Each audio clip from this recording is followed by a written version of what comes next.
Bismillahirrahmanirrahim. Assalamualaikum warahmatullahi wabarakatuh.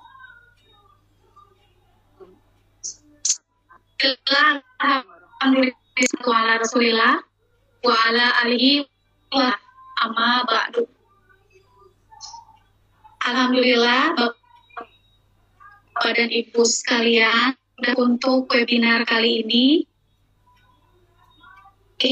akan menghadirkan dua orang pemateri yang hebat dan luar biasa. Itu yang pertama adalah Bapak Dr. Andes Suhara, dosen pendidikan biologi epidemiologi. Yang kedua Bapak Dr. Ridwan MPD, dosen pendidikan fisika epidemiologi. Kemudian perkenalkan, saya sebagai host dari dari MPM Askobi, dan saya akan ditemani oleh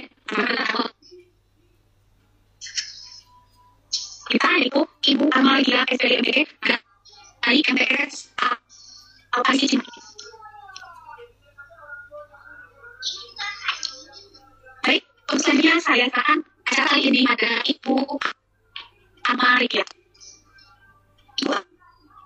Terima kasih Bu Nenen. Sama saya.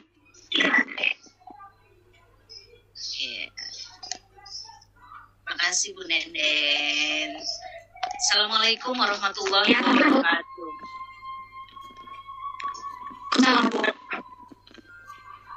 Bapak Ibu sekalian dan yang kami hormati, tentunya pemateri kita di siang hari ini Bapak Dr. Ridwan Effendi MPD beserta Bapak Dr. Andes Suhara. Mudah-mudahan kita semua dalam keadaan sehat dan walafiat. Bapak Ibu sekalian, teman-teman yang berbahagia, waktu sudah menunjukkan pukul 13.00. Supaya kita lebih mengenal narasumber kita yang hebat-hebat pada siang hari ini, baiklah, saya akan membacakan kurikulum vitae dari pemateri yang pertama. Pemateri kita yang pertama nanti akan mengambil judul Mengenal dan Memahami Asesmen Kompetensi Minimum.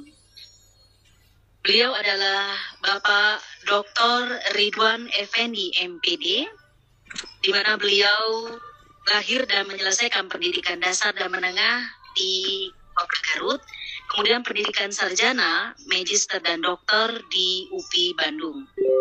Tahun 2008, beliau diterima menjadi dosen di jurusan pendidikan fisika, Fakultas Pendidikan MIPA UPI. Tahun 2010 terlibat pada berbagai program kegiatan di Direktorat Pembinaan SMP, dan pada tahun 2017 beliau terlibat pada berbagai program kegiatan Direktorat Pembinaan PAUD, Kementerian Pendidikan dan Kebudayaan. Teman-teman sekalian, dari tahun 2013 sampai sekarang, Bapak Dr. Effendi MPD itu aktif membimbing penelitian dan pengabdian kepada masyarakat terkait literasi asesmen yang menghasilkan publikasi ilmiah nasional dan internasional. Sungguh hebat tentunya, dan kita akan menggali serta akan mengambil ilmu yang akan beliau sampaikan. Dalam hal ini judulnya seperti yang telah saya sampaikan tadi adalah Mengenal dan Memahami Asesmen Kompetensi Minimum. Mudah-mudahan pertemuan kita hari ini mendapat berkah dari Allah Subhanahu wa Ta'ala. Sebelum saya mempersilakan pemateri, terimalah satu pantun dari saya. Hari Minggu ke rumah Pak Camat, sedih hati pergi sendirian. Saya ucapkan salam hormat untuk pemateri dan teman-teman sekalian.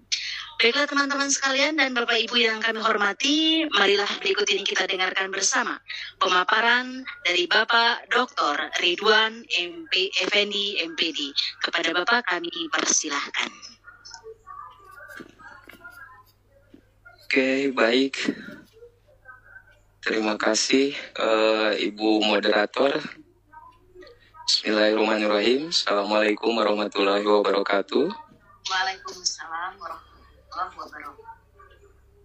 Bapak Ibu yang saya hormati, yang saya banggakan, salam sehat bagi kita semua, salam sejahtera buat kita semua juga. Mudah-mudahan kita selalu ada dalam lindungan Allah Subhanahu wa Ta'ala, diberi kesehatan dan terus bisa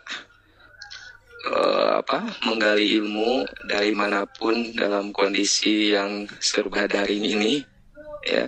Bapak dan Ibu yang saya hormati, izinkan saya ini sekedar berbagi saja, sharing terkait dengan apa itu yang sekarang sedang menarik untuk dicermati, yaitu mengenai asesmen kompetensi minimum atau disebut juga dengan AKM, yang memang menjadi perbincangan di mana-mana. DPR, Bapak Ibu, ini berkaitan saja tentang kompetensi minimum. Kemudian ada sampaikan tadi dan perlu lebih mengenal lagi. Tadinya saya juga dan Bapak sudah tentang ini.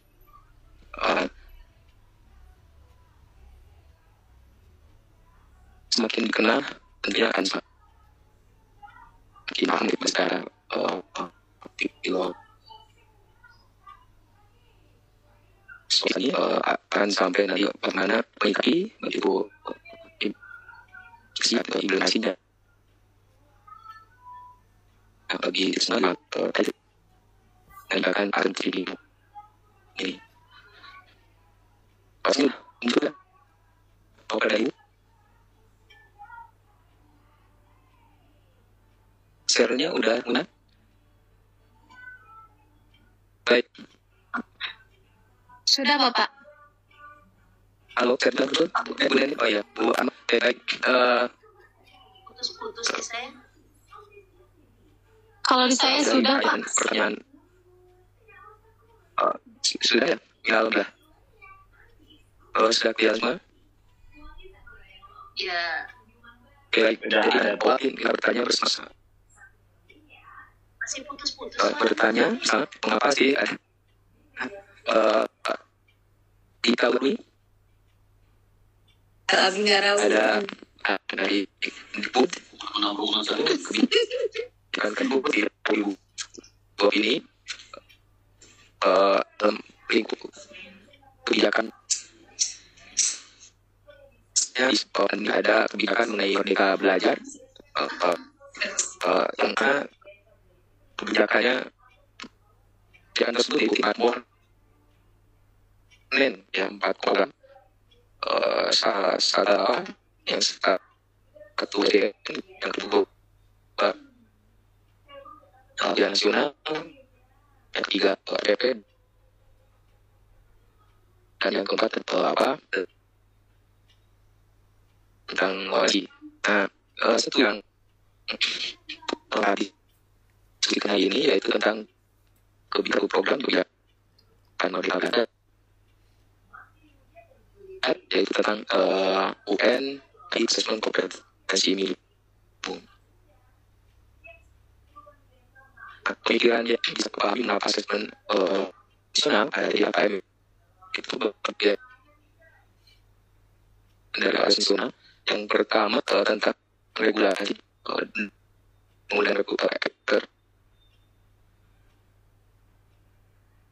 Indonesia bahwa tahun 2003 Asesmen Pendidikan Nasional kalau dicermati di bab praksesi. Jadi di bab 16 pasal juga dan 9 terkait dengan yang mana di pasal 15 jadi adalah tentang evaluasi, di mana evaluasi itu di undang-undang tersebut pakai dari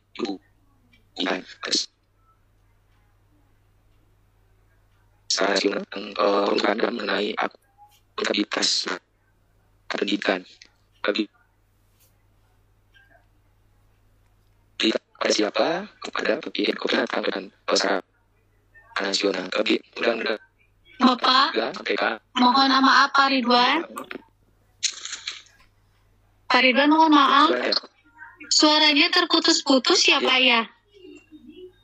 Suaranya terputus-putus?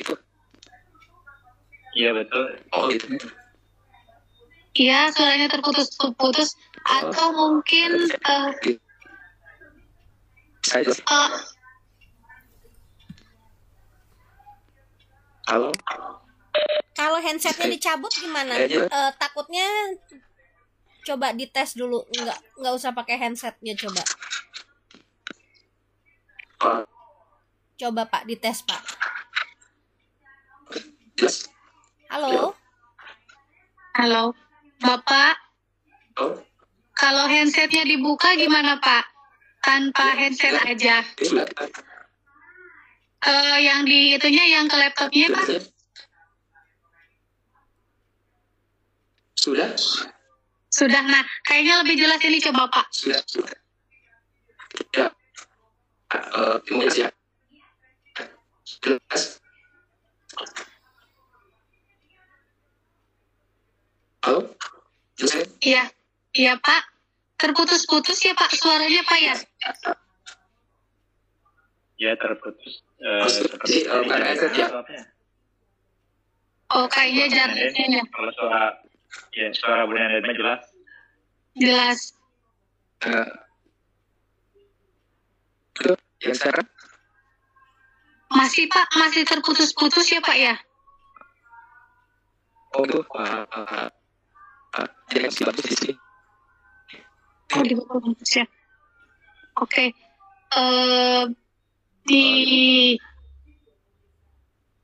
Ya, Pak. Coba dilanjut aja, Pak. Ya, jadi kebijakan tentang ini udah lama. Sudah putus mungkin dari sinyalnya kurang. Jadi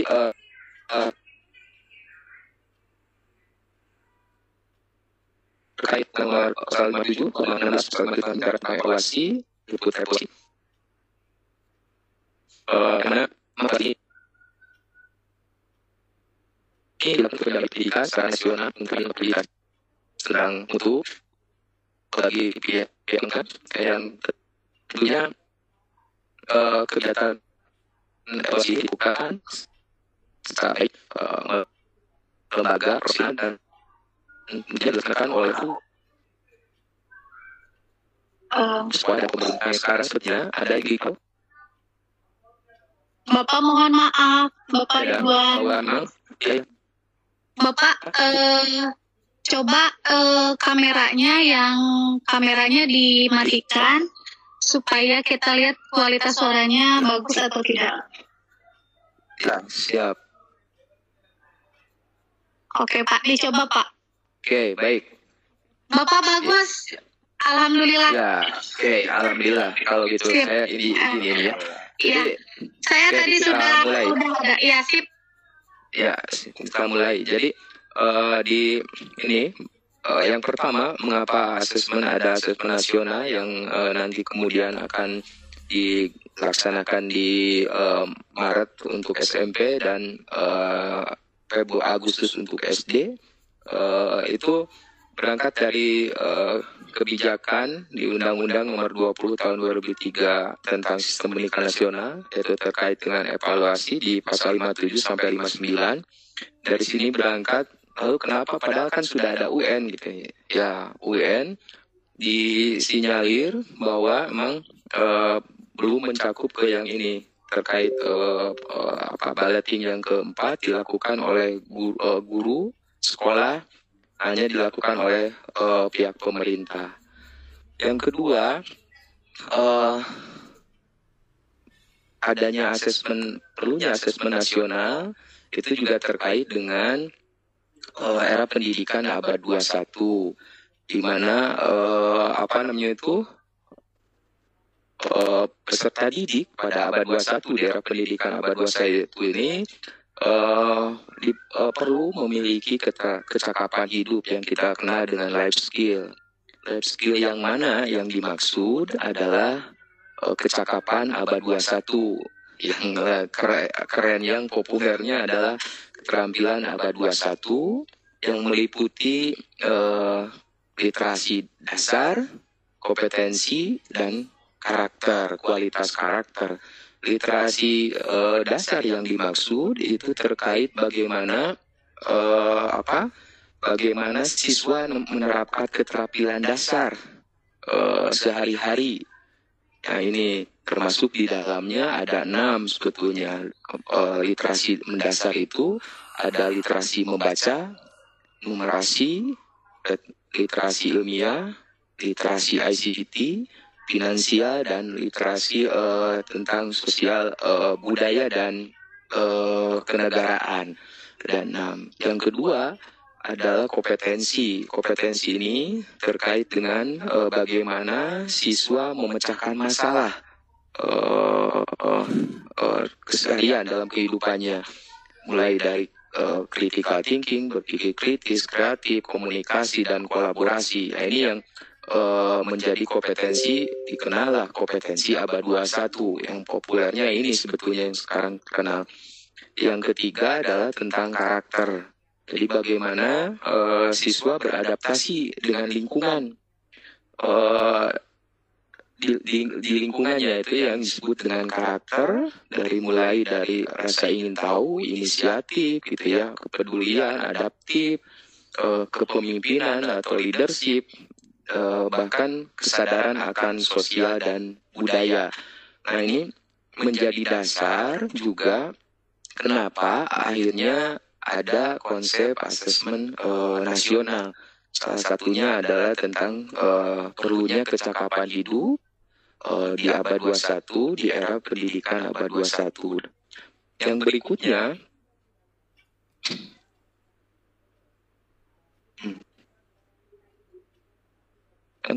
karena sebetulnya apa sih asesmen itu?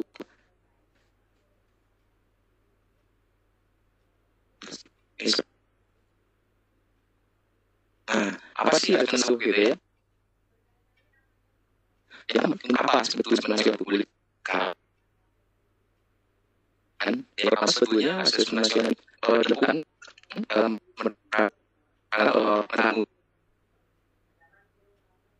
pendidikan seperti digadangkan oleh tadi. Pembinaan mutu di sekolah, ada dan kesetaraan ada. Tahap adalah asas mana? Bila pembinaan mutu dilakukan dengan asesmen hakim, tes minimum, dan sudah karakter bagaimana saja. Tapi dilakukan yang pertama adalah untuk namanya baseline itu dasar awal,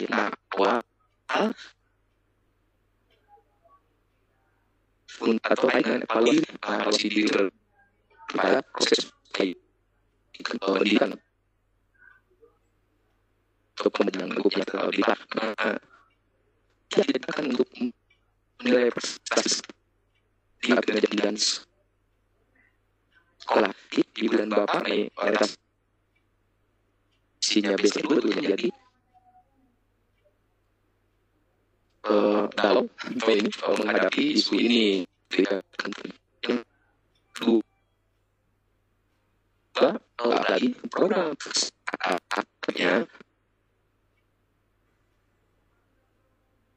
nasional ini pasti bijakan pemetaan mutu akan menjadi dasar untuk pemetaan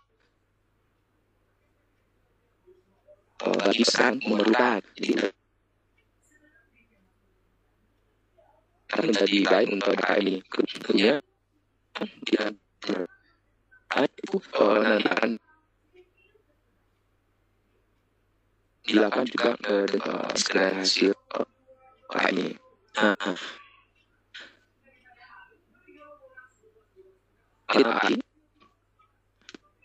KM kalau split jadi dua berhasil ini ada KM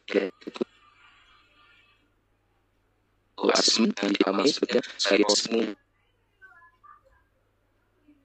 pengumpulan dan pengolahan informasi untuk di titik dalam konteks ini ada pusat harus tadi tentunya dengan potensi pada asalnya asesmen tentu dipakai untuk membuat prediksi di itu nyata dan dasar kebetulan memang dibuka oleh ibu setiap ibu apa ibu secara produksi bukan lagi ujungnya ada pertanyaan kenapa di menjadi dasar kemampuan organ Bapak tadi memahami dan di lintas mata pelajaran kedatangan suaranya mohon maaf terputus-putus ya Pak ya. Oke, ini saya. Iya. Halo. Ini dengan kita dulu. Masih terputus-putus ya Pak suaranya ya.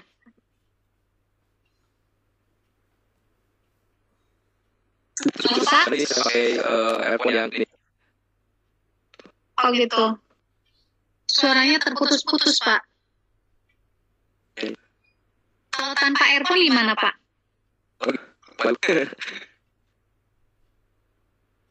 Halo Pak? Masih terputus-putus ya? Iya Mbak, halo? Halo?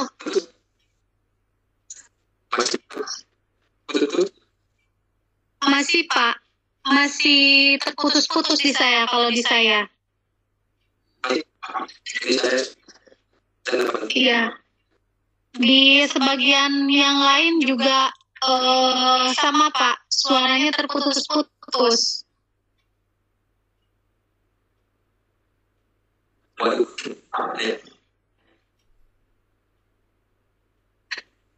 Halo. Halo Pak. Iya. Bapak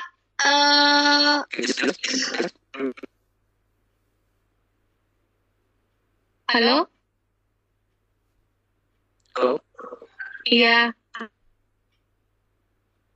Belum terlalu jelas, Pak. Suaranya masih putus-putus gitu, Pak.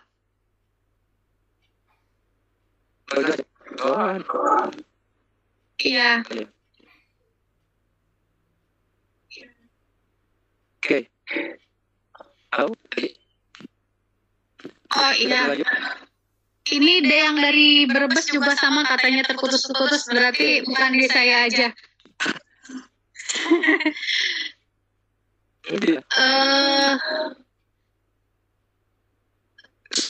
Suaranya saya kurang jelas nih.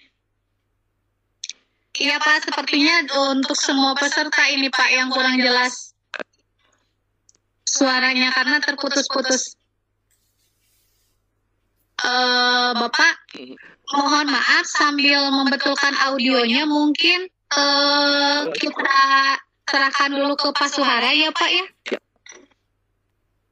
Bagaimana Pak kalau seperti itu? Nanti dilanjut lagi ke Bapak ya Pak ya. Oke. Halo Bapak Suhara. Ya, Assalamualaikum. Waalaikumsalam. Bapak bisa beralih dulu ke Bapak. Mungkin kita akan membetulkan dulu trouble-nya yang ada di Pak Ridwan. Boleh aja. Ya, ya Pak. Sebentar saya dengan Pak Ridwan dulu. Tombol itunya sudah ada di Bapak di presenternya. Bu Arma. Mungkin bisa diitukan dulu, dibacakan CV-nya dari pemateri kita yang kedua. Kemudian saya berusaha dulu dengan Pak Ridwan mungkin ya, Bu. Oke. Ya. Oke, Bu. Siap. Silakan Bu.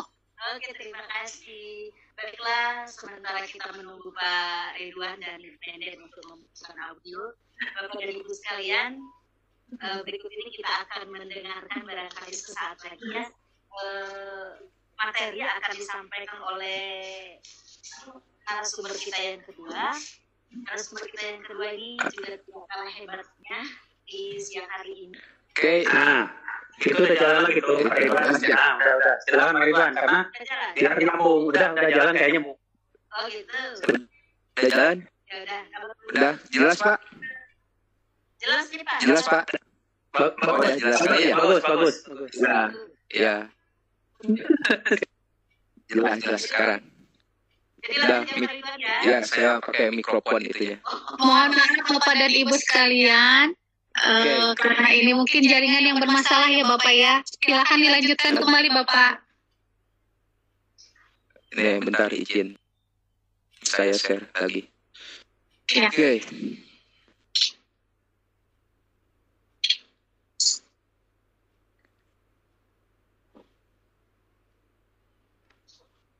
Muncul Pak. Ya, baik. Allah, mohon maaf.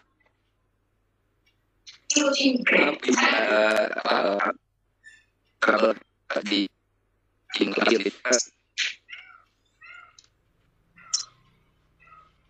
kami sebenarnya pemendata wajib di jasa pendesak kompetensi lain yang sebetulnya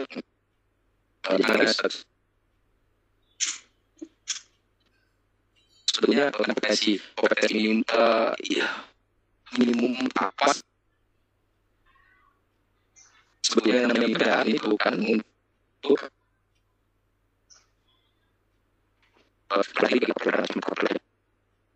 Bandung Jawa Satu. Aja hasil PKM. Bapak mohon maaf, sepertinya masih terputus-putus Pak suaranya. Masih terputus-putus Bapak suaranya. Gini aja Pak Ridwan, kayaknya kalau ada PPT jadi berat. Jadi PPT-nya dibagikan saja sama Bang Nenden. Sudah. Ridwannya. Ya. Soalnya berat kayaknya, coba kan ya, nggak pakai nggak pakai PPT. Nggak di share ya? Ya, sudah di share kan? Bu Arma, Ya, siap. mohon maaf, PPT yang dari Pak Ridwan bisa di-share ke saya, Bu. Saya share ya, oke deh. Siap. Kalau saya nggak share ya? Ya Pak, biar nanti kami yang Dua-duanya. Ya. Oke. Sepertinya berat Pak kalau ini. Ya. Aduh, apa itu sih?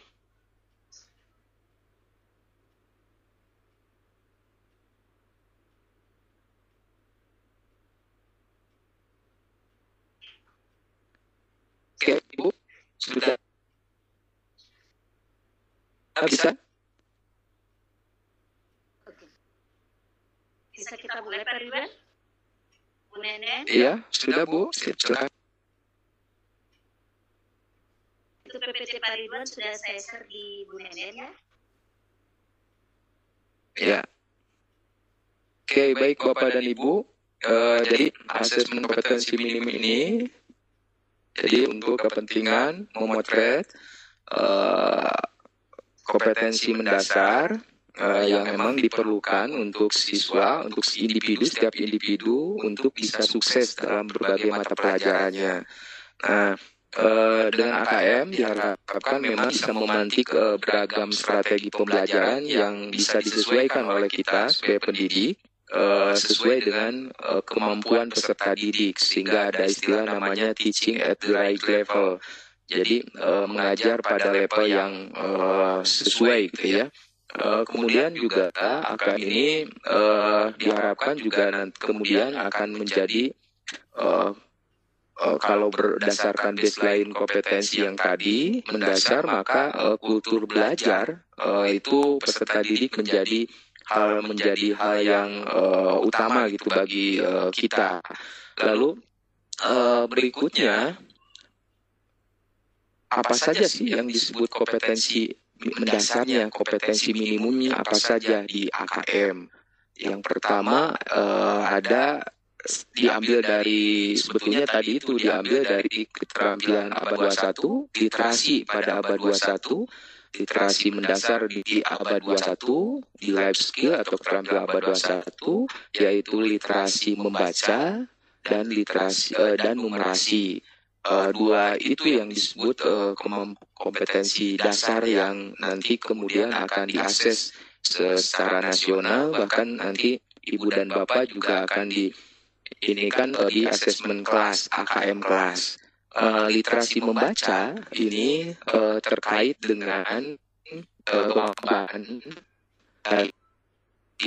kemampuan untuk memahami. Ternyata literasi membaca itu bukan hanya membacanya saja gitu ya, tapi yang paling tadi itu adalah memahami bacaan, menggunakan hasil bacaan, mengevaluasi bacaan, merefleksikan bacaan atau teks gitu ya, untuk apa? Untuk menyelesaikan permasalahan, dan bahkan kemudian bisa dengan literasi membaca ini kemudian setiap individu atau peserta didik dapat mengembangkan kapasitas dirinya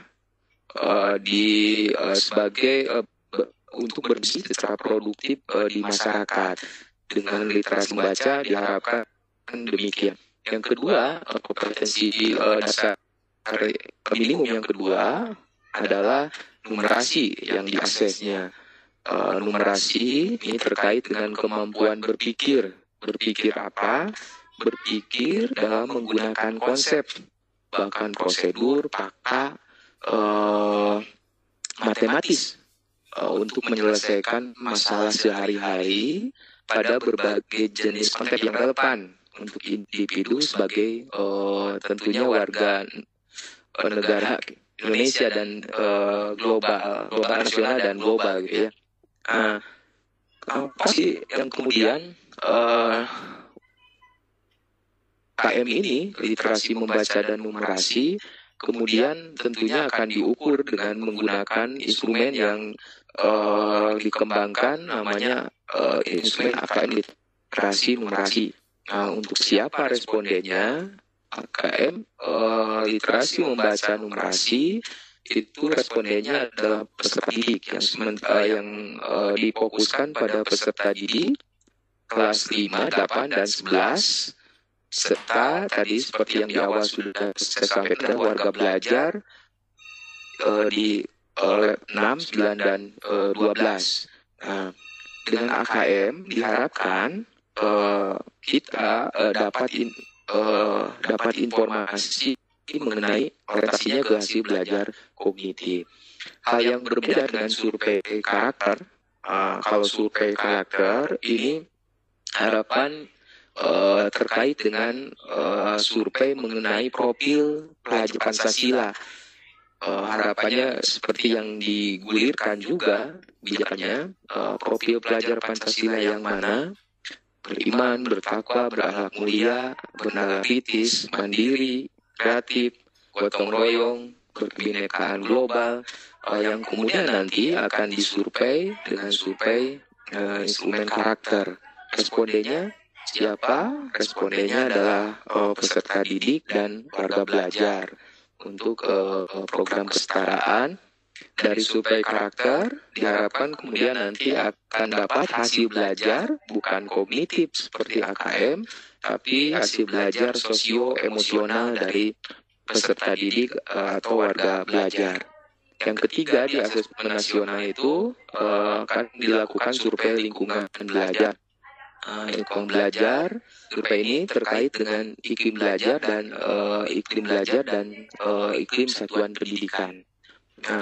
Iklim belajar dan iklim satuan pendidikan terutama nanti terkait contohnya misalkan iklim keagamaan di sekolah, iklim kebinekaan di sekolah, dan itu yang disurvei di survei lingkungan belajar. Tentunya kemudian akan diakses oleh instrumen survei lingkungan belajar. Respondennya siapa? Selain peserta didik atau warga belajar, juga survei lingkungan belajar ini akan disurvei melalui pendidik dan kepala satuan pendidikan. Itu survei lingkungan belajar. Informasinya tentunya dari survei tersebut adalah mengenai karakteristik input dan proses pembelajaran. Untuk apa? Untuk kemudian dirumuskan hipotesis tentang penyebab tinggi rendahnya output pembelajaran di sekolah. Jadi itu 3 lingkup asesmen nasional. Oke, saya akan lari cerita ke kembali. AKM itu ada, kemudian ada AKM zona yang tadi sudah disampaikan, dan AKM kelas. AKM nasional ini tidak melaporkan tingkat individu, tapi melaporkan sistem pendidikan. Jadi bukan melaporkan individu peserta didik. Nah, kelas, AKM kelas, nanti tentunya demikian fungsi untuk rangka formatif dalam konteks asesmen formatif. Nah, hasil AKM kelas kemudian akan digunakan untuk proses pembelajaran yang juga sudah disampaikan tadi, sehingga pembelajaran itu bisa menyesuaikan dengan tingkat kompetensi peserta didik. AKM nasional dan AKM kelas. Bedanya apa? AKM nasional itu berfungsi mengevaluasi sistem pendidikan, asesmen kelas berfungsi formatif. Yang kedua, sampel untuk akses AKM nasional itu kelas 5, 8, 11 itu ditentukan secara random oleh Kemendikbud, dikenal dengan namanya, kalau di istilah ini riset, namanya stratifikasi random sampling. Jadi di random secara strata berdasarkan sosial ekonomi. Jadi kalau di SMP, SMA itu levelnya di random satu satuan pendidikan 45 peserta didik. AKM kelas itu AKM kelas peserta didiknya, kemudian ibu dan bapak akan merancang AKM kelas itu peserta didik kelas 2 sampai 12. Nah, tentunya sesuai dengan kebutuhan diagnosa dari pendidik di satuan pendidikan. AKM nasional pelaksanaannya terstandar oleh pusat, sementara AKM kelas itu pelaksanaannya oleh bapak ibu pendidik di kelas masing-masing. Yang diakses tadi itu di AKM sudah disampaikan tadi, ada literasi membaca, dan numerasi. Ya, kenapa dua literasi ini? Yang pertama, dua kompetensi minimum tersebut memang merupakan kompetensi yang memang sangat mendasar, yang menjadi bekal bagi peserta didik untuk belajar sepanjang hayat, dan memang juga berkontribusi pada pemahaman mereka untuk belajar materi pelajaran di lintas materi pelajaran. Nah, secara lingkupnya literasi baku terkait dengan ada 3 literasi membaca. Literasi itu ada 3 komponennya. Yang pertama komponen konten, yang kedua komponen proses kognitif, dan yang ketiga komponen konteks. Dan ini 3 komponen itu sebetulnya mengacu atau ke PISA. Jadi ke PISA, studi internasional yang emang membuat rancangan instrumen untuk kedua literasi ini mengacu ke sana. Sehingga ada 3 komponen, konten, proses kognitif, dan konteks. Untuk literasi membaca sendiri, itu kontennya ada 2. Yang pertama bisa berupa teks informasi dalam bentuk teks dan informasi dalam bentuk sastra. Sementara kalau di numerasi kontennya adalah aljabar, bilangan, geometri, pengukuran, data dan ketidakpastian. Sementara di proses kognitif, di komponen proses kognitif, literasi membaca itu meliputi kemampuan kognitif dalam menemukan, menginterpretasi, dan integrasi, evaluasi, dan refleksi. Jadi ada 3 kemampuan kognitif, kemampuan proses kognitif di literasi membaca, yaitu menemukan, interpretasi, dan integrasi, evaluasi, dan refleksi informasi.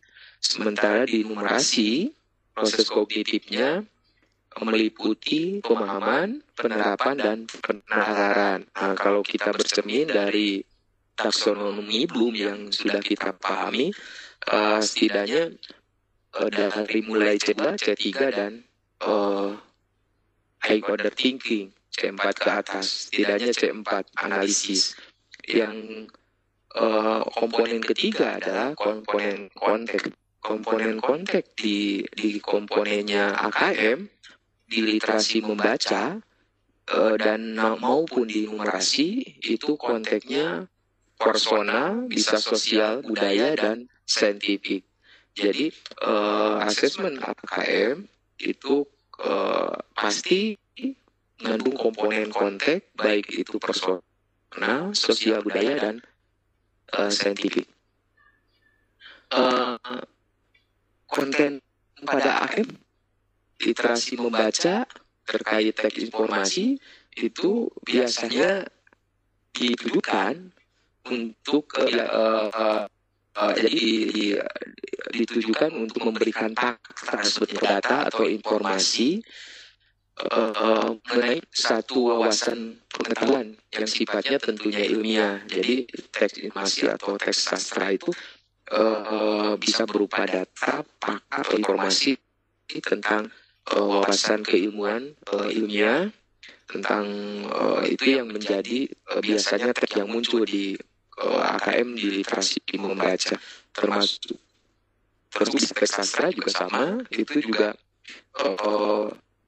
cerita bisa tentang perenungan kepada hal yang menjadi informasi itu menjadi sesuatu yang disajikan di AKM literasi membaca. Sementara di numerasi itu biasanya disediakan beberapa representasi, terutama untuk bilangan, ulang bilangan, operasi beragam, bilangan. Sementara di geometri bisa tentang bangunan datar misalkan, sehingga peserta didik bisa melihat besaran besar bola dan bagaimana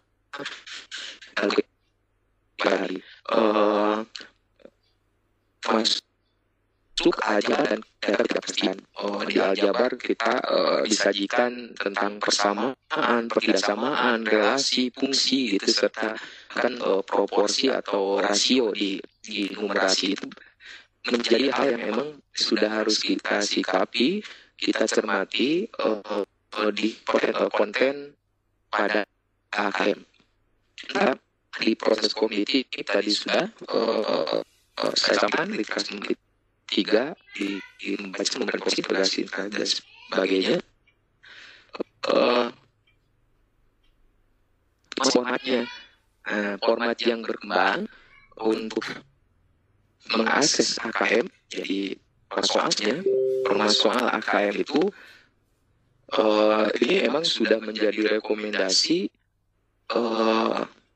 higher order thinking test gitu ya. Jadi tes soal yang memang mengakses, menguji penalaran tingkat tinggi atau berpikir tingkat tinggi. Maka jangan khawatir, harus dibiasakan juga oleh kita bahwa soal di AKM tentunya akan disajikan berupa stimulus, bisa berupa kontennya, bisa teks, bisa sastra gitu ya. Bisa bilangan, bisa ini di numerasi, pasti itu ada stimulus berupa data dan sebagainya, atau cerita. Kalau di literasi membaca itu pasti satu komponen yang ada pasti di soal AKM, yaitu stimulus. Stimulusnya berupa apa?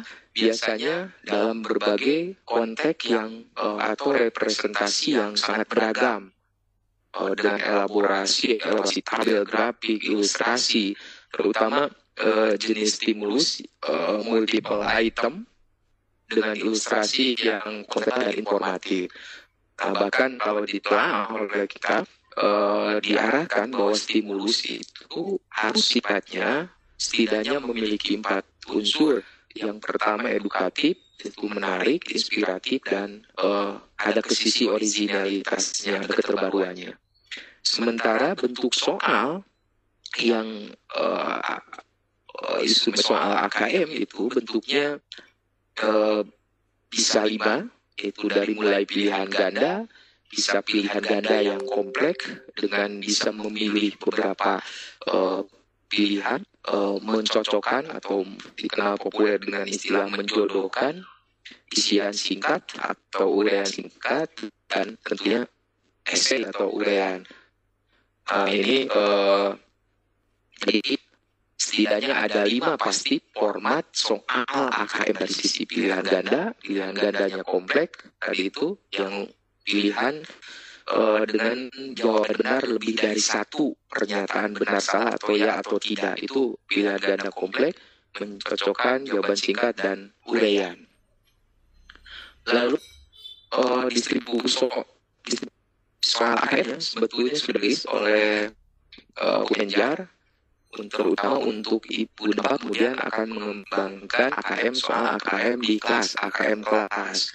Jadi untuk komponen literasi membaca itu di kelas 8 kontennya, di kelas 8 kontennya di kelas 8 itu ini kan di kelas itu konten untuk teks informasi 60%, sastra 40%, sementara proses kognitif untuk literasi baca akan porsinya ini bisa buat kemudian menemukan informasi 40%, interpretasi integrasi 40%, evaluasi refleksi 20%. Total dari 3 proses jadi 40-20 dari 3 proses kognitif yang disajikan diukur di membaca. Sementara konteks dari sisi konteks personal dan budaya itu yang paling banyak, sementara persenan kedua banyak, sementara konteks untuk sentilnya itu 2%. Nah, bahkan untuk soal dari format soalnya adalah pilihan ganda kompleks. Ini yang perlu juga kita sikapi porsi-porsi ini, distribusi ini. Jadi baik literasi membaca atau literasi numerasi itu pilihan ganda kompleks akan sangat dibanding pilihan ganda hanya 20% dan ganda kompleks itu 60%. Mencobakan 10%, isi 5%, uraian 5%. Jadi ada 60% dominan pasti format soal AKM literasi membaca, numerasi adalah pilihan ganda kompleks. Untuk akses AKM kelas nanti kemudian bisa ibu dan bapak akses untuk contohnya di http://pusmenjar.kemdikbud.go.id/AKM. Jadi kebetulan tadinya saya bisa menunjukkan share, tapi ada gangguan juga. Nanti juga bapak bisa akses, lihat di slide saya, kunjungi http://pusmenjar.kemdikbud.go.id/AKM. Itu untuk soalnya. Ada yang perbedaan kemudian di nanti di AKM kelas itu akan dibagi menjadi 6 level ruang lingkup soalnya itu. Jadi di contoh yang dicontohkan di Pusmenjar tadi yang sudah sampaikan linknya itu ada level 1 sampai 6, yaitu level 1 kelas 1 dan 2, level 2 kelas 3 4, level 3 kelas 5 dan 6, level 4 kelas 7 dan 8. Nah ini SMP berarti level 4 sebenarnya, level 5, 9 dan 10, level 6 kelas 12. Nah, di mana setiap kompetensi yang diukur pada setiap level itu kemudian nanti dituangkan dalam bentuk framework literasi membaca dan numerasi. Apa? Nah ini di AKM kelas itu ada kerangkanya itu untuk menggambarkan yang disebut dengan istilah learning progression, yaitu kemajuan pembelajaran dari time series, dari waktu-waktu seperti apa sehingga bisa kelihatan pemetaan kompetensi dasar dari peserta didik kita. Nah, itu ya. Waktu kita untuk ya. Begitu Ibu dan Bapak ya. Ibu dan Bapak nanti mungkin di sesi diskusi bisa bertanya tentang mudah-mudahan diskusi bisa menyampaikan, menunjukkan contoh soalnya yang kita lihat sama-sama di di pautan di Pusmedia kemdikbud.go.id. Ibu dan Bapak bisa sama-sama nanti bisa diskusi. Nah itu saja mungkin yang bisa saya sampaikan. Mudah-mudahan bisa dengan ketidakstabilan suara jaringannya mungkin ternyata solusinya tidak share ini. Insya Allah di PowerPoint sudah ada contoh dikasih baik itu soal untuk literasi membaca ataupun literasi numerasi sudah kita namakan. Satu lagi bagaimana AKM dilakukan, AKM dilakukan itu biasa dilaporkan dalam turnamen nasional ya, itu dalam 4 kategori tingkat kompetensi, baik itu literasi membaca atau kompetensi ada karena itu ada 10 kompetensi khusus, kemudian dasar, tingkat kompetensi dasar, cakap dan mahir, baik itu literasi membaca atau numerasi. Yang menjadi nanti menjadi dasar bagi kita untuk perbaikan pembelajaran atau sistem pendidikan di sekolahan, bagaimana meningkatkan kompetensi siswa dari kompetensi minimum dari level dasar menjadi mahir atau dari cakap menjadi mahir, itu menjadi dasar untuk penyesuaian di proses pembelajaran. Itu saja mungkin sebentar yang bisa saya sampaikan. Terima kasih kepada Ibu. Mohon maaf saya kembali ke moderator. Assalamualaikum warahmatullahi wabarakatuh. Waalaikumsalam warahmatullahi wabarakatuh. Terima kasih Pak Ridwan, Bapak Ibu, teman-teman semuanya. Mudah-mudahan apa yang disampaikan Pak Ridwan, walaupun tadi mungkin kita ada beberapa kendala, tidak menghalangi kita untuk memahami apa yang sudah disampaikan beliau, mengenal dan memahami asesmen kompetensi umum. Di mana ternyata AKM itu ada nanti nasional, ada juga di tingkat kelas. Nanti ada sesi pertanyaan, ada sesi diskusi maksud saya, tanya jawab kita bersama narasumber yang sudah hadir pada hari ini. Baiklah teman-teman sekalian, kita akan melanjutkan diskusi kita kupas tuntas AKM pada siang menjelang sore hari. Kali ini kita akan bersama-sama dengan pemateri yang kedua, yaitu Bapak Dr. Andes Suhara MD. Sebelum kita mempersilahkan beliau untuk menyampaikan materinya, berikut ini akan saya sampaikan sekilas kurikulum vitae dari beliau. Seperti yang sudah saya sebutkan tadi, namanya sudah ada, kemudian beliau ini ternyata dilahirkan di Tasikmalaya. Sebentar lagi teman-teman, tanggal 27 Desember 1965. Jadi ya Pak Suhara ya. Kemudian adapun riwayat pendidikan SD dan SMP itu berada di Tasikmalaya, SMA juga di SMA Negeri Tasikmalaya, perguruan tinggi itu di IKIP Bandung S1 dan Universitas Pendidikan Indonesia S2-nya itu di IKIP. Pelatihannya ada di bahasa Inggris, ekologi, kemudian di bidang pengajaran biologi. Riwayat pekerjaan beliau adalah sampai sekarang ini staf dosen UIN Bandung, kemudian staf dosen Universitas Pasundan Bandung, tim teknis Direktorat Pembinaan SMP Kemendikbud dari 2015 sampai sekarang, dan sekarang juga sebagai staf pengajar di SMAK 1 Penabur sampai, dan sejak tahun 2008 mengajar dengan kurikulum Cambridge. Penelitian sudah banyak sekali yang beliau lakukan, salah satunya itu adalah di tahun 2019 tadi penerapan blended learning dalam pembelajaran biologi untuk meningkatkan hasil belajar siswa SMA 2019. Hasil karya tulis juga banyak banget, salah satunya itu menulis buku Dasar-Dasar Biokimia di tahun 2009. Dan beliau yang aktif sebagai guru berprestasi tingkat nasional, Direktorat Guru dan Tenaga Pendidikan dari tahun 2017 sampai 2019.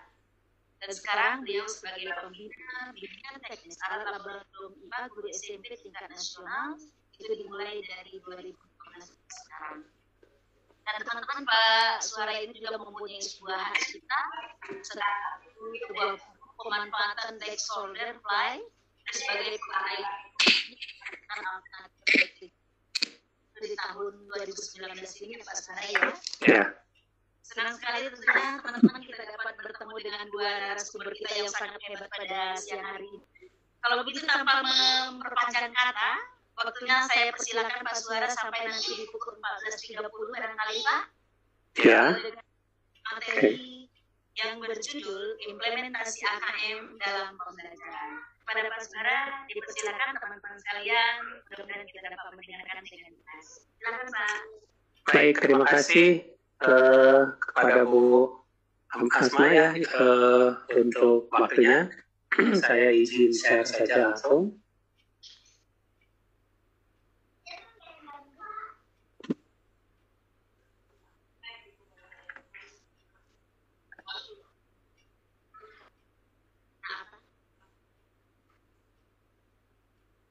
Keluar.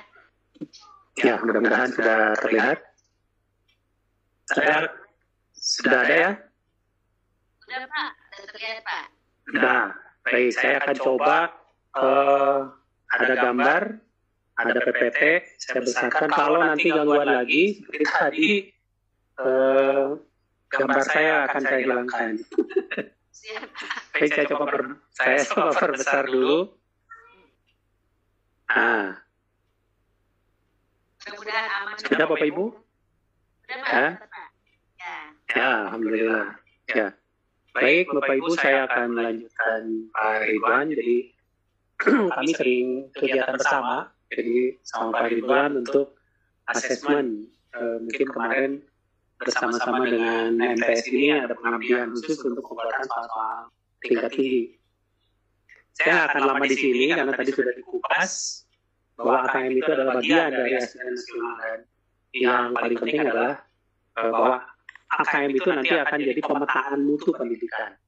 Nah, karena saya berprinsip bahwa apapun asesmen yang diberikan oleh pemerintah, yang paling penting itu adalah basicnya, basic dari pembelajaran kita. Ya. Jadi kalau misalnya basicnya sudah bagus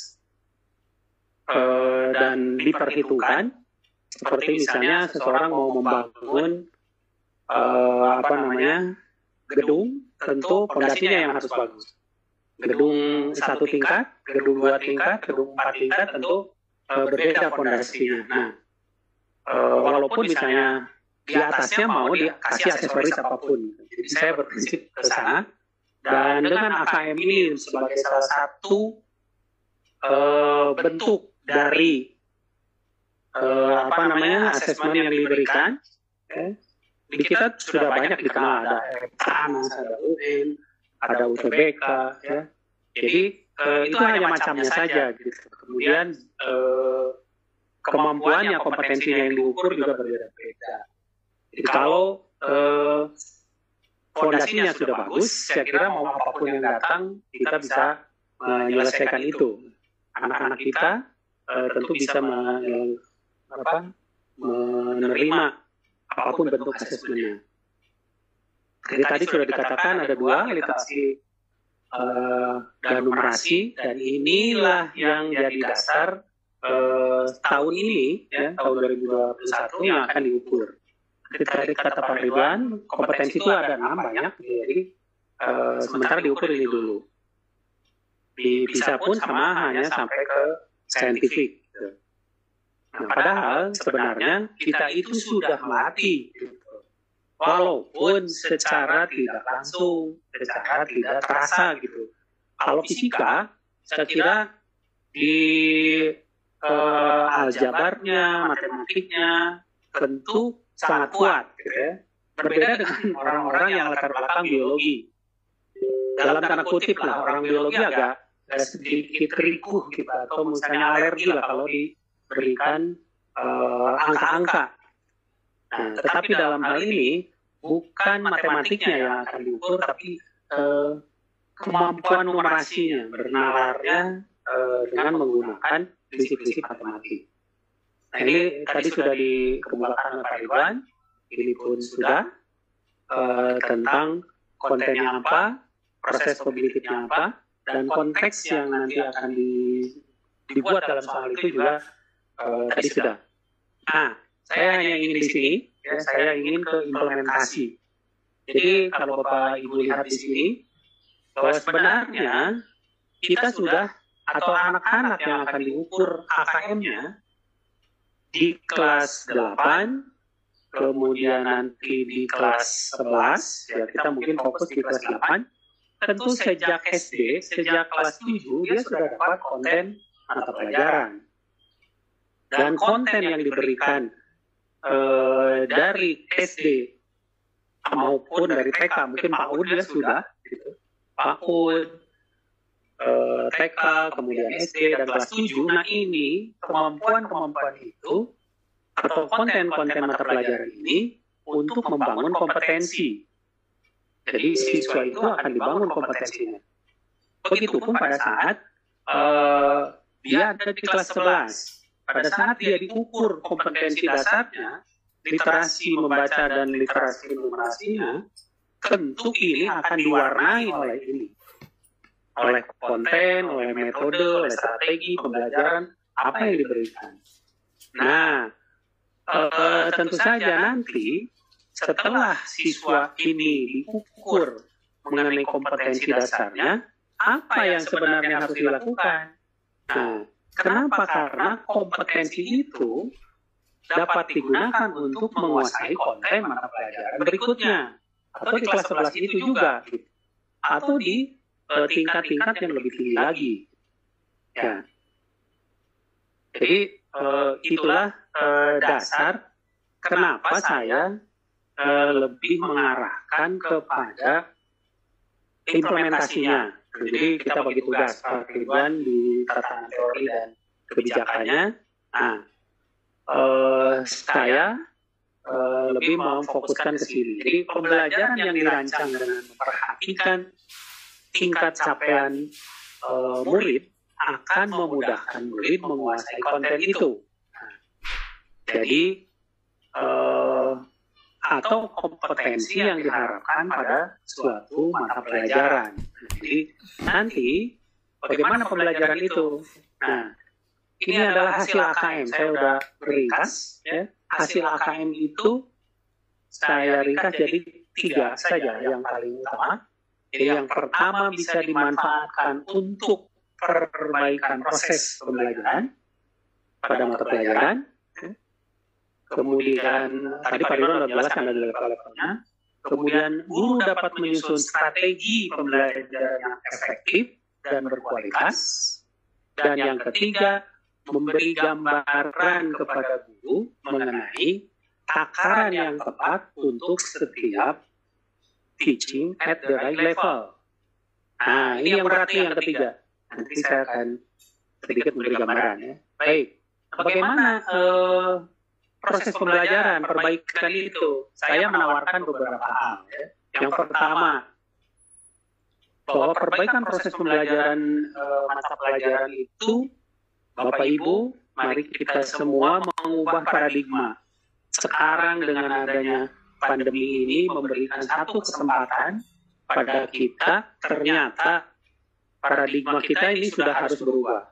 Dari dulu siswa itu dijejali dengan banyak buku, ya, untuk sebagai sumber belajarnya. Sekarang mereka dengan gampang saja mencari, malah di HP itu mereka tinggal teriak, "Halo Google." Nah, cacing tanah keluar semua. Mau gambar cacing tanah ataupun gambar-gambar lain yang ada hubungannya dengan cacing tanah. Jadi itu dengan mudah. Kalau dulu mungkin harus cari di sini, di buku-buku biologi yang sangat tebal. Nah, ini memberi dampak pada siswa kita saat ini.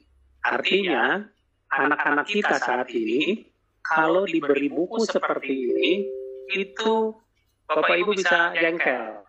Ya? Karena anak-anak sekarang ini agak mungkin enggan gitu.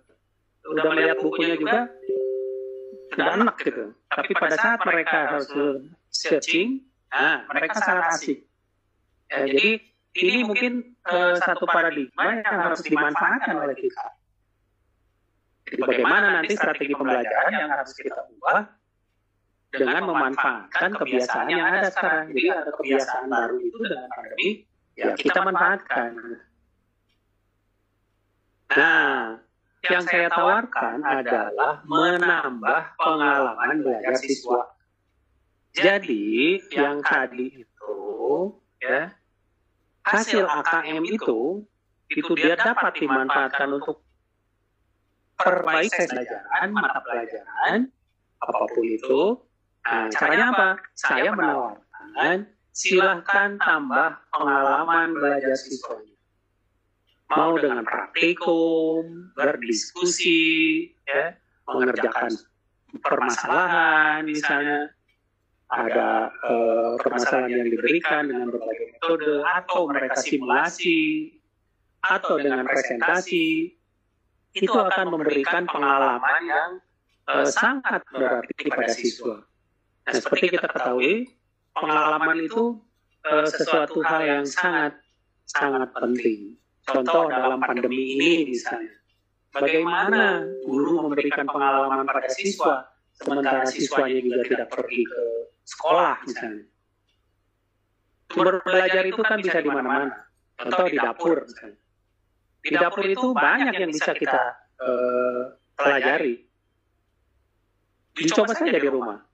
Apakah putri atau putra kita mengenal yang namanya kunyit, lajak, laos, misalnya lengkuas? Apa bedanya? Bagaimana cara membedakannya? Kencur, misalnya. Atau misalnya ada ketumbar, ada lada, pedas, gitu ya. Nah itu kan beda, wanginya saja sudah beda, bentuknya saja sudah beda. Kalau orang yang sudah punya pengalaman belajar tentang itu. Tapi kalau yang belum bingung membedakan kencur dengan kunyit aja udah susah. Apalagi nanti ada kunyit putih, ada kunyit yang kuning, ada lengkuas. Semuanya dalam biologi gitu itu adalah rizoma. Ya. Nah ini kan sebenarnya bisa dijadikan satu model pembelajaran, bukan model ya, berarti bisa dijadikan sebagai media pembelajaran untuk menambah pengalaman belajar siswa. Jadi dengan diskusi seperti ini mungkin kita saling sharing, saling memberikan tambahan pengalaman belajar mana yang bisa diberikan untuk siswa. Nah, kemudian apa hubungannya dengan AKM? Nah, itu tinggal nanti diformulasi saja dalam bentuk soal. Misalnya, bisakah siswa mengukur luasnya atau besarnya dari si kunyit? Berapa sih volumenya? Nah, tentu ini akan memberikan tantangan sendiri pada siswa. Kalau di sekolah kan biasa mengukurnya panjang, kali lebar, kali tinggi. Itu volume. Atau kalau misalnya prisma misalnya luas alas kali tinggi. Nah, itu matematiknya, ilmu geometri. Tetapi kalau bentuknya seperti bentuk-bentuk lengkuas misalnya, kemudian kunyit, itu bagaimana cara mengukurnya? Berapa volumenya? Nah tentu ini mungkin menarik buat siswa. biarkan siswa mengeksplor gitu kemampuannya. Karena literasi numerasi ini nanti akan muncul dari dorongan-dorongan yang kita berikan pada siswa ini. Jadi jangan salah, AKM ini jangan di-drilling, ya. Jangan di-drilling, karena kalau di-drilling dengan melatihkan soal-soal ini boleh hanya untuk pengenalan, tapi sekali lagi seperti saya diungkapkan di awal bahwa fondasinya itu yang harus kuat. Jadi kalau masang bata itu kan dari bawah dulu, tidak bisa misalnya kita memasang bata di atas. Jadi kalau misalnya AKM ini di drilling, sama saja memasang batanya dari atas. Bawahnya nggak kuat, ambruk. Jadi percuma. Jadi menurut saya, maka fisika dengan biologi ini akan sangat banyak sumber-sumber untuk belajar. Misalnya yang fisika, di rumah banyak kan, ada mobil-mobilan untuk belajar di LBB, kemudian misalnya ada karet untuk getaran misalnya. Itu bisa dieksplor oleh kita. Buatlah LKPD yang misalnya menarik buat siswa bisa mengeksplor bahan-bahan yang ada di rumah. Nah, ini tentu saja memerlukan diskusi bersama-sama sehingga saya menggarisbawahi bahwa untuk yang tadi hasil AKM misalnya, kalau sudah muncul bahwa levelnya level berapa, maka perbaikan proses pembelajarannya adalah salah satu yang saya tawarkan adalah dengan menambah pengalaman belajar. Nah, untuk sampai ke bulan Maret, untuk SMP dan SMA, kita masih ada waktu nih, 2 bulan, nanti 3 bulan. Karena akhir Maret akan diujikannya. Kita bisa memberikan tambahan pengalaman belajar walaupun dalam pandemi ini sering saya ditanya, bagaimana sih caranya? Kalau pandemi ini, ya tadi salah satunya, gunakanlah sumber-sumber belajar yang memungkinkan mereka bisa belajar. Ya, tadi di dapur tuh banyak sekali. Nah, saya survei ini, mungkin saya juga pernah mengungkapkan bahwa yang kedua tadi adalah strategi. Guru dapat menyusun strategi pembelajaran yang efektif dan berkualitas. Nah, lantas untuk apa strategi ini? Karena strategi ini penting. Gitu. Ya, strategi yang jelek, perang bisa kalah. Jadi strategi yang tidak tepat untuk pembelajaran, itu pelajarannya nggak akan bermakna.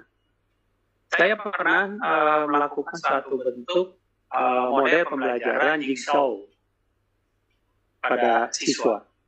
Tetapi ada kesalahan yang saya lakukan, yaitu membuat soal-soal diskusinya yang jawabannya ada di buku.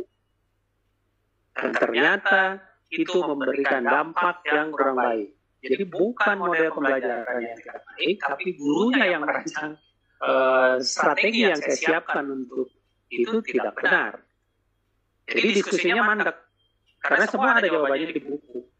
Nah, setelah itu, muridnya sampai bilang, Pak, apa-apaan ini? Dalam diskusi itu, mereka udah langsung aja dapat dari bukunya. Nah, saya survei hampir 1.000 lebih murid. Nah, Bapak Ibu lihat, 53,5% mereka masih merindukan kita untuk tatap muka. Jadi, berbahagialah bagi Bapak Ibu yang dirindukan muridnya di kelas. Ya. Mereka masih merindukan, tapi Bapak Ibu sekarang lihat strateginya sudah mulai geser. 70% yang tatap muka dengan tambahan 30% daring. Itu 24,1%. Hampir setengahnya dari yang merindukan kita itu, mereka sudah mulai bergeser. Apalagi yang 50%.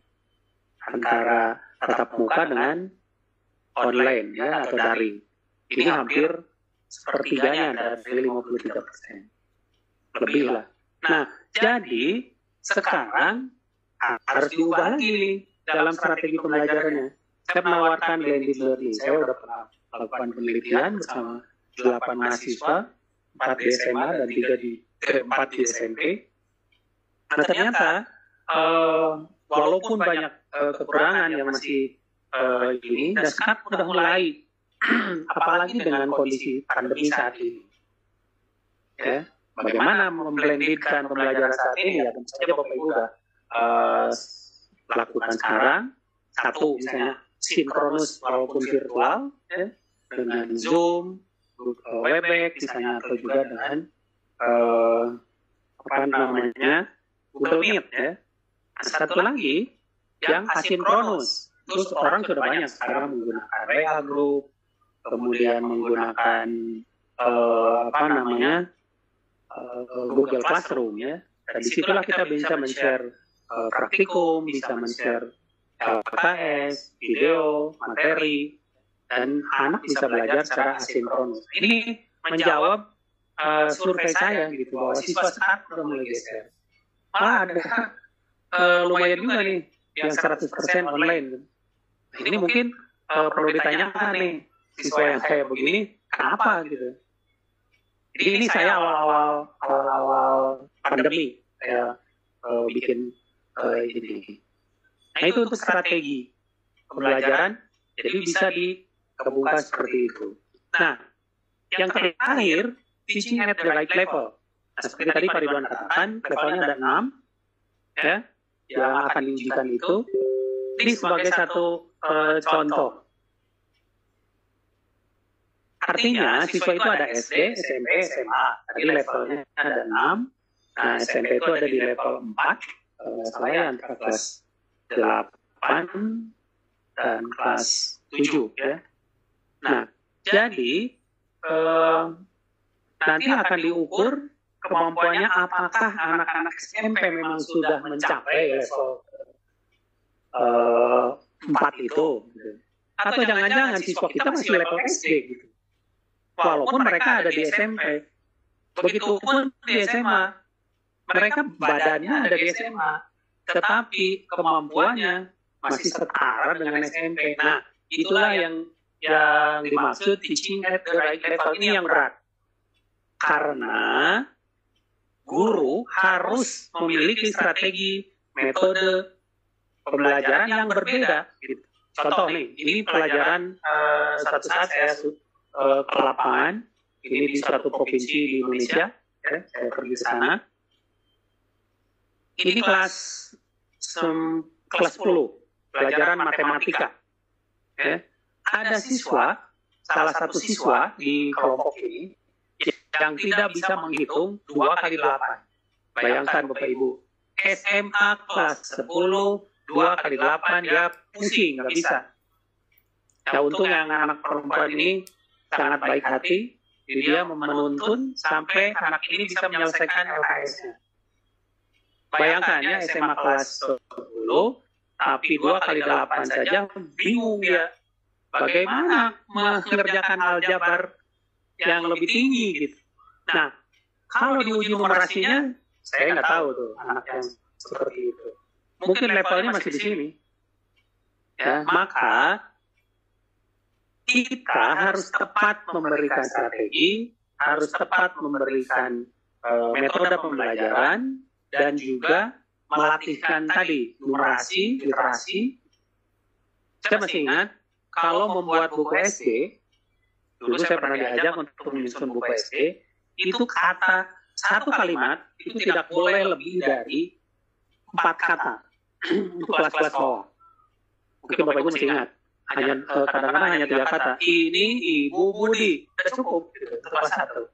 Ini Bapak Budi. Nah, SMP untuk satu kalimat itu boleh lebih dari 5 atau sampai 7. Anak itu akan paham gitu. Nah, SMA itu bisa sampai 12 kata. Nah, ini tentu harus dipahami oleh kita. Jadi pada saat misalnya kita memberikan literasi, sekarang melatihkan ke anak SMP dengan contoh literasi, Bapak Ibu bisa mendownload, nanti Pak Ridwan mungkin akan memberikan yang alamatnya, Bapak Ibu bisa akses ke sana, lihat contoh-contoh soalnya. Nah, apakah misalnya kemampuan siswa kita untuk memahami yang panjang bacaannya itu bisa paham atau tidak? Karena kebiasaan kita pada saat membuat asesmen, membuat soal, itu stimulusnya biasanya kadang-kadang tidak ada. Contoh misalnya, gambar di bawah ini, kalau biasanya biologi, gambar di bawah ini yang termasuk protozoa adalah, ya sudah begitu. Jadi anak langsung lihat, oh ini yang protozoa. Nah, saya tidak tahu di fisika gitu ya. Tetapi pada soal-soal AKM itu stimulusnya bisa sangat panjang. Nah, kita kenapa selalu ketinggalan? Jadi di kurikulum negara-negara OECD itu, termasuk yang itu sudah terbiasa dengan soal-soal yang dengan literasi yang walaupun konten yang diujikan AKM kan tidak menyangkut konten gitu, walaupun berbicara tentang virus tapi tidak menanyakan tentang virus. Nah, di chemistry itu sudah biasa dapat soal 2 halaman gitu, untuk satu soal. Jadi di kita kan tidak biasa. Nah, justru kebiasaan itulah yang saya tawarkan sebagai satu pengalaman belajar siswa. Ya. Ini contoh, Bapak Ibu bisa melihat mana yang mendukung peningkatan kompetensi siswa itu. Nah, mungkin kalau di kita ya di IPA ya dengan praktikum atau diskusi, gitu, itu akan memberikan dorongan-dorongan daripada misalnya hanya ceramah saja. Apalagi dalam masa COVID ini, anak-anak tidak tahu ya pada saat menutup videonya apakah mereka tidur, apa ada. Nah, ini salah satu contoh saja ya, bagaimana numerasi itu bisa difasilitasi gitu. Jadi misalnya saya berikan contoh soal osmosis. Karena saya punya video di YouTube saya, Bapak Ibu silakan akses YouTube saya, karena di sana ada 27 video sudah saya buat. Setiap seminggu sekali saya bikin dua. Ada yang satu ya. Untuk apa? Saya ingin membagi-bagi kepada Bapak Ibu guru berbagai jenis praktikum, tutorial ya, apapun lah yang berguna buat Bapak Ibu guru. Bapak Ibu tinggal akses Suhara Aris, klik di YouTube Suhara Aris, nanti videonya Bapak Ibu tinggal klik. Nah, salah satunya adalah ini. Bapak Ibu bisa ini nanti ya, barcode ini bisa di-scan silahkan. Nanti akan keluar tutorial osmosis dengan osmometer. Nah, itu kalau pakai alat. Ini tidak pakai alat. Ini untuk BDR. Jadi kalau misalnya praktikum di rumah, bisa seperti ini. Pakai kentang. Ini sudah umum. Tetapi yang biasa dilakukan di sekolah adalah hanya dengan menimbang, kemudian merendam. Setelah itu, beberapa menit kemudian diambil lagi. Nah, apa yang bisa dilatihkan literasi di sini? Contoh Bapak Ibu, anak-anak itu harus mengukur 5 kali 5 kali 40. Nah, ini bermain dengan angka. Jadi mereka harus mengukur presisi dari kentang yang dipotong.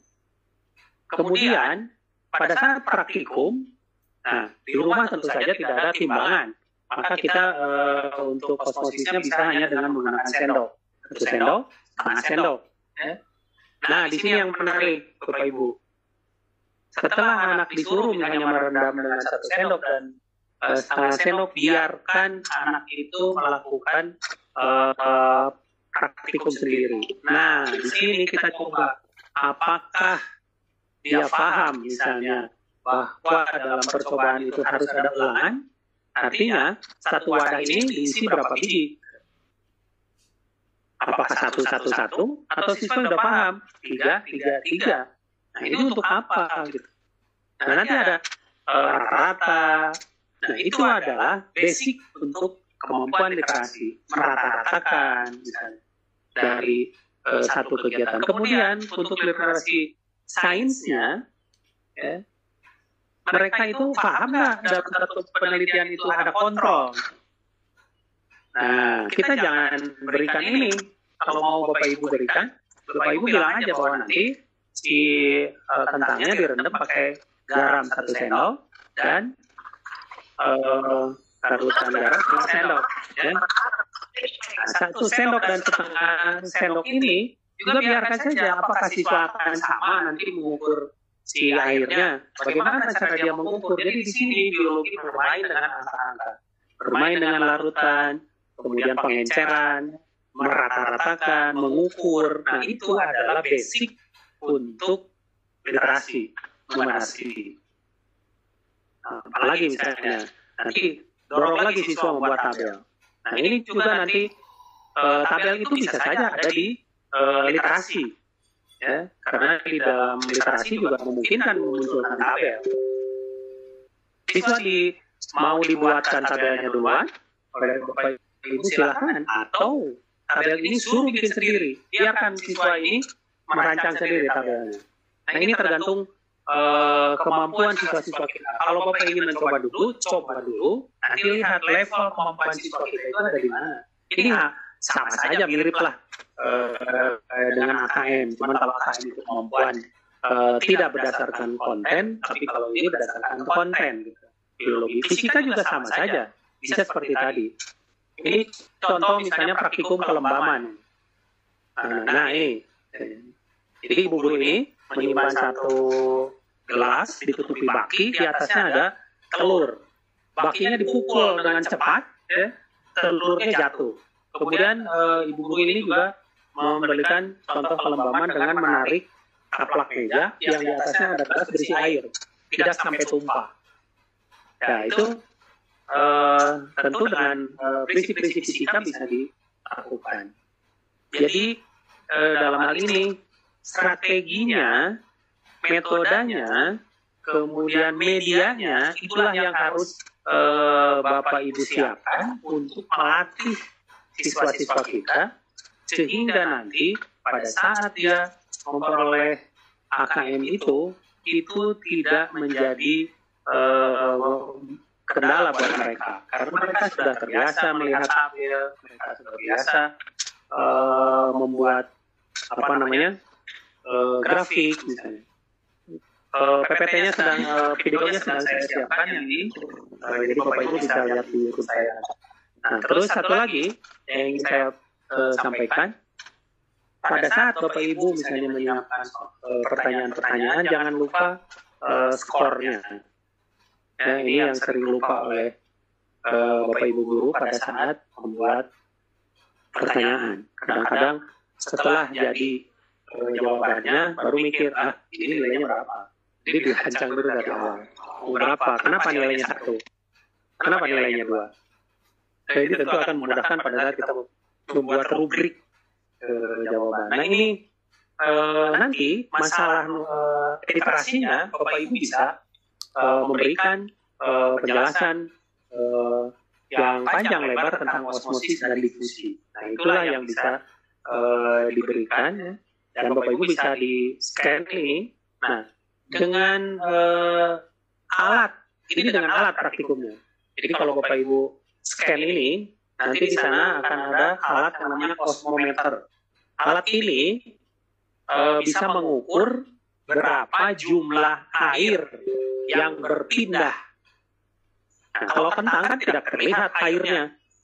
Jadi kalau kentang ini misalnya disimpan di yang hipotonis atau hipertonis, ya, larutannya lebih pekat, misalnya yang 1 sendok, kentangnya jadi lebih pendek. Nah, kenapa lebih pendek? Karena airnya keluar. Nah, pada alat osmometer ini, Bapak Ibu akan melihat perpindahan air itu dari konsentrasi yang lebih encer menuju ke konsentrasi yang lebih pekat. Itu adalah konsep osmosisnya. Praktikumnya bisa yang ini, Bapak Ibu bisa melihat tutorial ini, dan LKS-nya nanti saya berikan ke Bu Nenden. Bapak Ibu bisa pelajari di LKS itu, silakan dikombinasikan, ya, LKS yang ini dengan yang ini, dengan melihat tutorialnya di YouTube, Bapak Ibu bisa mudah-mudahan terbangkitkan gitu, bagaimana cara strategi pembelajaran yang tepat supaya kompetensi siswa itu bisa didorong, kompetensinya baik literasi maupun numerasi. Mungkin itu saja, Bu Nenden, pas jam 14.31 bisa menit yang bisa saya ungkapkan. Terima kasih. saya stop sharing. Ya, terima kasih Mbak Suhara atas penjelasannya bagi kami semua yang hadir pada hari ini. Bapak Ibu, tentunya materi kita di siang hari ini cukup menarik ya. Namun sayang sekali karena sesuatu dan lain hal maka ruang diskusi sepertinya tidak bisa kita laksanakan hari ini Pak Suhara dan Pak Ridwan. Oh ya? Iya, karena ada sesuatu keperluan kayaknya. Jadi mungkin nanti diskusi akan kami sampaikan secara email kali ya Pak ya kepada iya. ada sesuatu dan lain hal Pak yang tidak bisa saya sebutkan di sini. Baiklah Bapak Ibu sekalian, menarik kesimpulan sedikit dari apa yang sudah kita kupas di hari ini, bahwasanya ada beberapa konten pada asesmen kompetensi minimum seperti yang sudah disampaikan oleh Pak Ridwan tadi. Salah satunya itu adalah konten, kemudian proses kognitif pada AKM, kemudian konteks pada AKM itu sendiri. Mudah-mudahan dengan mengenal AKM yang telah tadi dijelaskan oleh Pak Ridwan, kita dapat memahami walaupun mungkin belum terlalu banyak. Saya yakin Bapak Ibu itu pengen sekali sebenarnya Pak Suhara dan Pak Ridwan bertanya gitu ya. Banyak sekali yang pengen bertanya, tapi karena seperti yang sudah saya bilang tadi. Begitupun dengan materi yang sudah disampaikan oleh Pak Suhara, yaitu implementasi AKM dalam pembelajaran, di mana tentunya kita sebagai guru bagaimana bisa menjadi guru yang dirindukan ya Pak ya oleh siswa-siswanya, guru yang sangat dirindukan di mana kita harus menambah pengalaman belajar siswa itu sendiri seperti yang sudah disampaikan oleh Pak Suhara. Kita coba dengan memulai praktikum barangkali, diskusi, kemudian presentasi, pun soal-soal untuk sekarang kita berubah dong. Kita beri untuk stimulus sedikit gitu ya Pak ya. Ya. Jadi tentunya di sini gurunya tentunya yang harus banyak membaca dulu ya Pak ya. Gurunya harus banyak membaca dulu dan latihan menulis tentunya. Ya, baiklah Pak Suhara dan Pak Ridwan, tanpa mengurangi rasa hormat kami selaku atas nama panitia tentunya mengucapkan terima kasih yang sangat banyak atas penjelasan yang sudah Bapak berikan berdua pada hari ini. Mudah-mudahan di lain waktu kita dapat berjumpa lagi ya Pak ya. Kepada teman-teman sekalian, tentunya kita juga merasa bangga dapat hadir di sini. Allah diberikan kesempatan selanjutnya kita bakal hadir kembali. Mewakili teman yang bertugas sebagai MC, saya akan menutup acara ini dengan ucapan lafaz hamdalah. Alhamdulillahirrahmanirrahim. Saya izin lab, Bu. Iya.